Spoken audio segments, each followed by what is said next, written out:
All right, we're talking Buffalo Bills football on the Ourlads Football Network. And for the first time, we introduce a new insider to our network of insiders. And his name is Jay Skurski with the Buffalo News. He's actually the beat writer for the Buffalo Bills. And Jay, thanks a lot for taking your time to do this.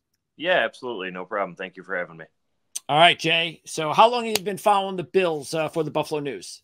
Yeah, I've been at the News 15 years, been on the Bills beat in some fashion for probably 11 of those. And actually covered them at a previous stop as well before the Buffalo News. So been around the team, grew up in Buffalo, been around the team my whole life, and cover it professionally. Very nice. All right. Sounds good. So what we're going to do here on the Ourlads Football Network is take a look at, we're going to go inside the Buffalo Bills and what you believe will be their top 3 draft needs. I'd say safety. Jordan Poyer and Micah Hyde both have departed this offseason. Poyer goes down to Miami. Hyde, it looks like, is probably leaning toward retirement, not playing again. Okay. They did sign Taylor Rapp here last year. I think he fits in. Mike Edwards came over from Kansas City as well. So I think they have 2 players that they could start if they had to, but I don't think they would be shying away from a competition with either of those players.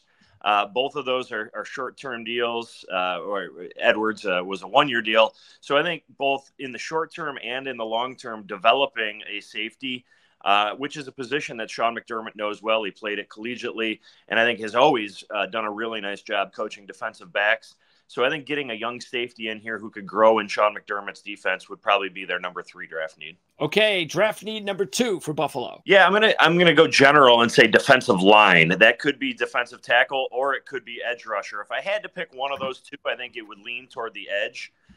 You want to get a little younger there. I think Von Miller is probably going into his last season, at least in Buffalo.